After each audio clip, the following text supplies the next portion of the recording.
métricas. Então, geralmente, nós já conduzimos ele, desligamos. Como aqui nós tratamos geralmente espíritos obsessores, espíritos das trevas, e já que estão imbuídos no mal, dificilmente chega um espírito perdido. É 1 a cada 100, gente. É 1 a cada 100, se nós formos colocar nas nossas reuniões mediúnicas. Nós utilizamos as técnicas apométricas. Então, é outro tipo de doutrinação que é diferente dos centros espíritas. Então, a gente pouco conversa, tá? Então, por isso que vai ter um dia que nós vamos falar para vocês como a gente fala. Fala antes que eu me esqueça. Embora, claro, o espírito está ali, está dominado, está controlado, mas tem espíritos com a vibração tão baixa que te contamina. Então tu sente, daqui a pouco tu já tá com raiva dele. Não, então tu tem que ter muito doutrinador com raiva. Exatamente. É complicado. Se tu deixar te contaminar com aquela energia, com aquela frequência da entidade, porque é entidade há milênios nas trevas, às vezes, então às vezes o doutrinador só conhece o mal, graça até pode ter conhecido bem. Achar graça, às vezes não. Do que o doutrinador pode achar graça. Isso foi muito bom, Romulo. Porque a energia da entidade pode te poluir. Pode. E aí, como todos nós temos sentimentos, temos problemas, né? Todos nós temos isso. Isso é um fato, tá? Ninguém está livre dessa situação porque nós estamos numa vibração que nos oferece isso. E a gente vibra assim. Então, a energia dele densa, vibra na tua e tu sintoniza e te desequilibra. Eis o porquê. Não é pessoal. Firmeza. E aí a firmeza. A firmeza é a palavra. Firmeza. Quando tu traz como pessoal, não é tu em espírito, não é a tua essência que assumiu, se ofendeu. É o teu ego. Exatamente. O teu ego não é tu, na verdade. Exatamente. O ego. E outra coisa para não escapar de falar, gente, que às vezes como médiuns, vocês, a maioria de vocês, a gente, aqui nessa casa, eu sempre procuro incentivar até os médiuns a aprenderem as técnicas de doutrinação e conversação. Porque às vezes a gente vê nas casas espíritas, e no normal, que a doutrinação, a conversação para os espíritos acaba sobrando para aquela pessoa que não tem mediunidade. Tu não tem mediunidade, tu não sente nada, então tu vai ser o doutrinador. Aquele coitado é o que vai sobrar para ti, é tu que vai ser, porque tu não sente nada, então vai ser tu que vai falar com os espíritos. Só que às vezes acontece casos e como aqui às vezes a gente tem 1, 2, 3, 4 nas nossas reuniões que funcionam muito mais dinamicamente. Como eu vou dizer, passagens simultâneas de espíritos falando ao mesmo tempo. Quanto mais médiuns tiverem que souberem conversar com os espíritos, aí mais rápido vai se ter a conversação, desde que, claro, que esses médiuns conversadores, doutrinadores, já estejam preparados para fazer o trabalho de doutrinação, óbvio, né? Que vai se ter os cursos também futuramente sobre isso, né, gente?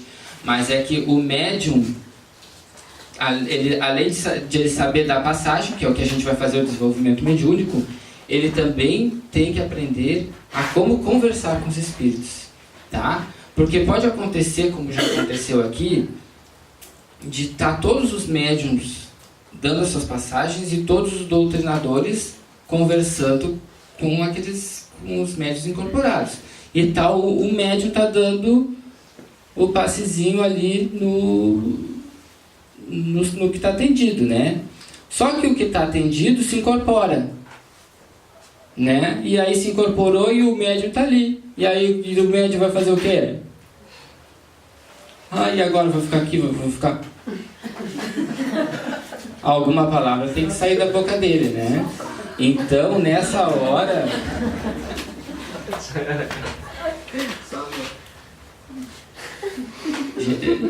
nessa hora é importante desconhecer, por isso que é importante o médium, mesmo como médium, conhecer. Mas isso é com o tempo, gente, né? Eu sempre digo, não tenham medo disso. Eu trabalhei 4, 5 anos, primeiramente, numa reunião mediúnica e não me sentia apto a conversar com espíritos. Depois se passaram mais 5 anos e eu não me senti apto. Até eu começar numa primeira reunião com o Fabiano, numa reunião que nós fazíamos de evangelho, onde chegou o Espírito e o Espírito falou, e era eu e ele. Se ele falou, quem que tinha que conversar? Ele não estava nem de trabalhão, não tinha como correr para casa dele. Nós estávamos lá em Dom Pedrinho. Só tinha que ficar dentro de casa. Então ele incorporou o Espírito. Quem aqui ia ter que conversar? O pai João, que estava do meu lado. Era eu, né? Eu já sabia o que tinha que fazer, imagina a gente 11 anos estudando, 11 anos escutando, sabe? Não sabia o que tinha que fazer. Então aí eu fiz, né? Então dali eu comecei meio que empurrar, assim, ó, botaram esse pé assim, ó, vai, faz, né? E foi assim que eu comecei. Isso faz 3 anos eu recém, né? Começamos. E foi assim, né? Então por isso, mas é que também a gente tem que ser incentivado a fazer.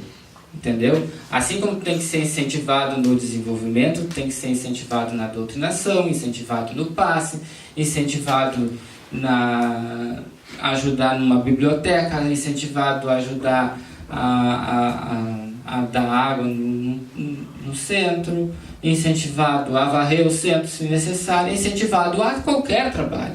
Porque se tu não for incentivado, que motivo tu tem para ir no centro? Todos os setores são importantíssimos. Claro. Nenhum é mais importante o médio de incorporação. Não, o cara que está dando a água, que está servindo a água, tem uma importância Com certeza. fantástica. Porque a própria energia que ele está passando para aquela água que vai ser servida, se tu, né?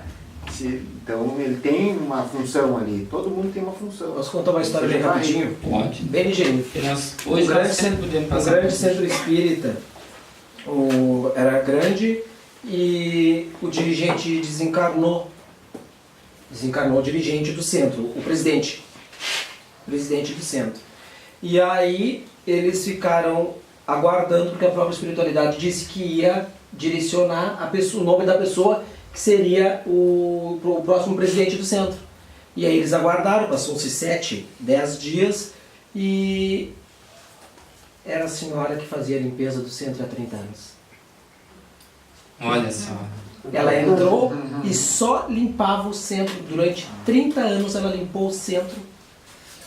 Ela que foi direcionada para ser presidente. Que lindo. Impressionante, né? Não, e a minha história começou assim, gente. Eu como ia no centro, né? Eu era bem carolinha, né? Eu pegava meu livro dos espíritas, né? Dos espíritos, né? E botava embaixo do braço e ia, né? Toda segunda e toda sexta no centro. Então, eu com poucos meses eu já fui... Já tive meu primeiro cargo, né? Aí eu fui pra aguinha, né? Do centro, né? Eu servi a aguinha, né? Foi o meu primeiro cargo. E aí depois já subi de cargo, eu já fui pra biblioteca, né? Que é por isso que eu digo, né? Esses setores. E aí depois, comigo tudo foi assim, no empurrão. Por isso que eu digo, né? A espiritualidade sempre foi me empurrando. E no passe, quando eu fui pro passe a primeira vez também, faltou gente para ir pro passe, tinha pouco passista. E eu, claro, obviamente sabia como fazia, porque eu já estava lendo livros. E obviamente quando tu senta para ir no passe, tu fica olhando como é que faz, né? A gente de curioso fica assim, né? E aí... Aí faltou um, quando já estavam entrando, me chamaram e eu... agora Jesus, eu fui, né? Quando cheguei lá, assim, eu tava tremendo, né? E aí eu fui, foi assim, meu primeiro dia no passe também. E aí foi tudo assim. E meu primeiro dia na doutrinação foi assim também com o negócio do Fabiano, quando chegou o Espírito. Foi tudo assim, ó. Né? De chofre, como diz. Eu sempre me lembro da Leila quando fala de chofre. Foi tudo de chofre, né? Os trabalhos. Porque nada foi programado, tudo foi assim. É bom quando é programado, né? Que a gente consegue ir programando, mas...